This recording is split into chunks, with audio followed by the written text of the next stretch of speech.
Amazon, mon site préféré. Et c'est peut-être aussi le vôtre si vous aimez acheter tout et n'importe quoi sur internet. Il y a environ un mois, ils m'ont envoyé un email disant qu'ils m'offraient la possibilité de tester leur tout nouveau service, expérimental, et en exclusivité avant tous leurs autres clients. Ça s'appelait Amazon Ultra. Et pour tout vous dire, c'était plutôt alléchant comme offre. Ce service promettait l'accès à tout leur contenu habituel. Vous savez, ceux d'Amazon Prime, genre Amazon Prime Vidéo, quelques réductions sur les places de spectacle, Amazon Music aussi, bien que je ne m'en suis jamais servi jusqu'à présent. J'ai déjà Spotify et iTunes, alors pourquoi faire? Non. Le plus intéressant dans tout cela, c'était leur tout nouveau service de livraison. Qu'est-ce qu'il disait déjà dans l'email? Ah, oui. Cher client, pour la modique somme de beaucoup, vous pourrez bénéficier de la livraison instantanée et illimitée sur tous vos achats. Ce service impliquait des drones apparemment, d'où le coût exorbitant. Rapide et discret selon la publicité. Mais ça allait encore beaucoup plus loin que ça. Il était également indiqué que l'intelligence artificielle des serveurs d'Amazon pourrait se servir, moyennant autorisation de ma part, de mes courriels, mes posts sur les réseaux sociaux et les appels entrants et sortants de mon téléphone, afin de prédire exactement les produits dont j'aurais besoin dans le futur. Et cette même intelligence artificielle les commanderait automatiquement à ma place, sans même que j'aie à lever le petit doigt. Ça a l'air cool, pas vrai? Elle anticiperait même l'heure à laquelle j'en aurais besoin, pour vous dire la précision du truc, quoi. Par contre, me demandez pas comment ça marche, hein. J'en sais fichtrement rien. Alors bien sûr, moi et mon côté enthousiaste, on s'est abonné direct. Bah oui. Bon, certes, c'était cher, mais comment laisser passer une occasion pareille? Ah, et Sabrina, ma femme, n'était pas très emballée par le concept. Elle est écolo, vous savez, vegan et tout le bordel. Je la taquine un peu dessus. D'ailleurs, on s'est un petit peu disputé à ce sujet, soi-disant, les drones ça pollue et tout ça. N'importe quoi. Vous savez quoi, je vais peut-être l'inscrire sur Amazon Ultra un jour, si j'ai le temps. Comme ça, elle pourra voir par elle-même que la technologie, des fois, ça a du bon. Bref, il m'a fallu un certain temps pour tout configurer. Je devais télécharger l'application Amazon et leur donner tous mes mots de passe Facebook, Instagram, Gmail et tout ça. Pendant l'installation de l'application, un message est apparu, lequel voulait que je donne l'autorisation à Amazon pour des trucs pour le moins étranges. Le genre d'autorisation que je n'avais jamais vu auparavant. Mais bon, je me suis pas attardé dessus. J'ai juste cliqué sur OK comme tout le monde. Bon, en y repensant, c'est vrai que j'aurais pu y faire un peu plus attention. Bref, après un mois de surveillance de mes habitudes, l'application m'a conseillé de laisser toutes les portes de ma maison déverrouillées et au moins une fenêtre ouverte pour un accès optimal, comme ils disent. Ça ne me dérange pas trop. J'habite en province dans un coin paumé, un peu loin de la ville. Les cambrioleurs ne s'aventurent jamais jusque-là. Pour la fenêtre ouverte, j'ai choisi celle de la salle de bain, pour éviter de se les geler pendant la nuit. Recommandation de ma charmante épouse Sabrina. Toujours pas fan du projet d'ailleurs, mais bon, c'était quand même une bonne idée de sa part, je dois l'avouer. Quoi qu'il en soit, au début c'était, incroyable. Tenez un exemple qui me vient en tête là, je me suis réveillé le lendemain de l'activation du service, et je suis allé me brosser les dents, mais il ne restait plus de dentifrice. Donc j'ai lâché l'affaire, comme tout le monde, et je suis rentré sous la douche, et au moment où j'allais en ressortir, j'ai entendu un petit bourdonnement, puis une légère brise se fit sentir dans la salle de bain, et tadam! Il y avait un nouveau tube de dentifrice, dans un petit paquet sur l'évier, comme par magie. Alors là, Amazon, bravo, franchement, au top.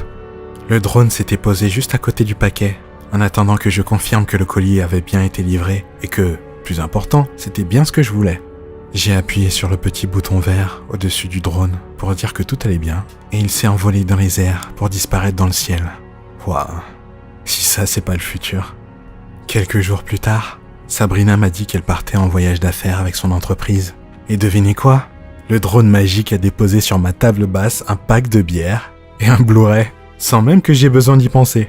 Amazon avait commencé à anticiper mes besoins, comme il l'avait dit. Si vous voulez mon avis, franchement j'aurais donné 5 étoiles au service, sans la moindre hésitation. Mais les seuls petits défauts que j'ai trouvés, si c'en est vraiment, c'est que l'application ne permet pas de rentrer manuellement les commandes et on ne peut être livré que chez soi, sûrement pour des raisons de sécurité et de confidentialité, j'imagine. Donc c'est cool. Autre petit truc, si le drone ne peut pas rentrer dans la maison, pour une raison ou pour une autre, il dépose l'article sur le paillasson de la porte d'entrée et cogne contre celle-ci jusqu'à ce que quelqu'un vienne l'ouvrir. C'est un peu étrange, vu que la publicité d'Amazon mentionnait que le service serait discret, mais bon, c'est tellement pratique qu'on va pas chipoter, hein. Du coup, la semaine dernière, quand j'ai entendu un léger coup sur la porte d'entrée, j'ai cru savoir à quoi m'attendre. Mais j'avais tort. Le carton du colis que j'avais reçu était légèrement déchiré sur le côté, ce qui était inhabituel. Puis j'ai aperçu une lueur métallique à travers le trou béant. J'ai vite déballé le colis et j'ai découvert que c'était un long couteau de boucher, très tranchant. Sur la boîte, l'étiquette déchirée mentionnait le nom de ma femme, Sabrina, comme destinataire. Pour vous mettre dans le contexte, Sabrina ne cuisine jamais. C'est toujours moi qui m'en occupe. Du coup, j'étais un peu perplexe. Cette semaine aussi, elle faisait un autre de ses séminaires professionnels, en dehors de la ville. Et elle m'a dit avant de partir qu'elle serait injoignable pendant toute la durée de son séjour. Je l'ai laissé partir sans trop me poser de questions. Après tout, c'est pour le boulot. Quelques jours plus tard, 2 autres paquets sont arrivés, également adressés à Sabrina. Je sais, j'étais pas censé les ouvrir, mais ma curiosité a pris le dessus. C'était une scie circulaire à métaux et du ruban adhésif. Ça n'a aucun sens. Pourquoi elle commanderait des trucs pareils? Je veux dire, le ruban adhésif, ok, pourquoi pas, mais pourquoi elle aurait besoin d'une scie à métaux? On fait même pas de travaux chez nous. Et en plus, elle est commerciale dans une entreprise qui vend des produits cosmétiques. Puis d'autres colis sont arrivés, lentement, pendant toute la semaine. C'était vraiment étrange. À chaque fois qu'ils arrivaient, je me remplissais d'un sentiment d'appréhension grandissant. Le premier, c'était une paire de gants en cuir noir. Sabrina ne porte jamais des gants. Le second, c'était de la Morora. On n'a jamais eu de problème de rongeurs dans notre maison. Mais là où ça m'a vraiment alerté, c'est le 3e colis. Une énorme cuve, accompagnée de bidons d'acide industriel. Le genre qui serait capable de faire fondre de la chair, vous voyez? J'ai vérifié sur l'étiquette. J'ai essayé d'appeler Sabrina pour vérifier si c'était bien elle qui avait passé toutes ses commandes. Mais comme elle l'avait dit avant de partir, son téléphone était éteint et je tombais à chaque fois sur son répondeur. J'arrête pas de penser à ce que disait la pub d'Amazon. Vous savez, la partie où ils disaient qu'ils anticipaient les besoins des gens. Non. J'ai réussi à renvoyer les articles à Amazon, mais je sais plus trop quoi en penser de ce service, vous savez. J'ai ce très mauvais sentiment qui semble ne pas vouloir me quitter. Il doit forcément y avoir une explication logique, mais... Putain, c'est con ce que je suis en train de penser, mais j'arrête pas d'imaginer ma femme en train d'essayer de me faire du mal. Ouais, c'est délirant, hein. Aujourd'hui, c'est le jour où Sabrina rentre à la maison. Ce matin, je me suis réveillé, la boule au ventre. Je dors presque plus depuis des jours. Je suis épuisé, angoissé. Quand j'ai ouvert les yeux, j'ai vu un drone planer au-dessus de mon lit. J'ai regardé dans le panier de livraison et ce que j'ai vu m'a un peu fait perdre les pédales, oui. C'était une boîte en carton. Toute simple, hein. Carré. Encore adressée au nom de Sabrina. Le coin était déchiré et à travers la déchirure, je pouvais entrevoir... Putain. Le canon d'un pistolet.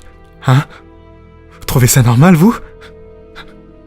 J'ai déchiré la boîte avec rage et j'ai vu la facture pour en avoir le cœur net, hein? Et c'était marqué que cette livraison était anticipée et que l'article avait été livré 1 heure avant que le client n'en ait besoin pour s'en servir. Je suis censé faire quoi, moi, maintenant? Hein? Tout le reste avait l'air de pouvoir être une erreur, au moins, vous voyez? Hein? Juste une erreur de livraison ou un bug de l'application, mais ça, là, ça! Un flingue, putain. C'est elle qui l'a commandé. Je crois. Vous savez quoi? J'ai pas l'intention de mourir comme ça, moi. Plus j'y pense, Et plus je crois qu'Amazon a bien fait son job. Ouais. C'est clair maintenant.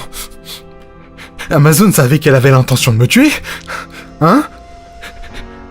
Et ils lui ont fourni tous les outils pour se débarrasser de moi. Hein? C'est sûrement ce qui s'est passé. Bref, au moment où j'allais appuyer sur le bouton d'annulation de la commande, vous savez, le petit bouton vert là, sur le drone, j'ai entendu la porte d'entrée s'ouvrir au rez-de-chaussée. Devinez qui est de retour? Ma femme. Ma femme est de retour. J'avais... je sais pas... un sentiment de soulagement de regarder le pistolet s'envoler par la fenêtre, au début, hein? C'était genre... le problème qui s'envolait. Puis j'y ai repensé, et c'est un sentiment de rage, vous voyez? Qui a remplacé ce putain de sentiment de soulagement, là. Une rage intense, contre cette salope, là. Putain! Après toutes ces années ensemble, elle me ferait ça à moi? À moi? Elle était probablement en train de se taper un de ses collègues de bureau pendant son séminaire à la con, là, aussi. C'est pour ça qu'elle est jamais à la maison, j'en suis sûr. Alors que Sabrina montait les escaliers de notre maison pour me rejoindre dans notre chambre, je l'imaginais, avec 1000 hommes à ses pieds, buvant du champagne, riant pendant qu'ils planifiaient leur vie, après qu'ils se soient débarrassés de moi. Sabrina est rentrée dans la chambre, et à peine qu'elle a posé le pied par terre, je lui ai crié dessus.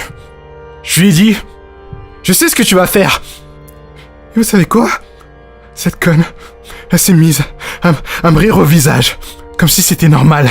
Elle s'est mise à rigoler, putain de merde. Je voyais rouge, hein? J'entendais plus rien, à part les propres battements de mon cœur. Et le bruit du sang coulant dans mes oreilles. Puis un bourdonnement familier s'est fait entendre. J'ai senti un drone déposer délicatement un marteau dans ma main, levé. Et alors que j'enfonçais ce même marteau, lentement, avec toute ma rage, dans la boîte crânienne de l'ancien amour de ma vie, je vis le doux sourire de ma Sabrina se transformer en une expression de terreur. Sa matière grise coulait lentement à travers le trou béant que je lui avais laissé en plein milieu du crâne. Et alors que son corps, sans vie, retombait là, sur une bâche préalablement posée derrière elle par 2 autres drones sortis de la pénombre du couloir. Ah, c'est beau la technologie.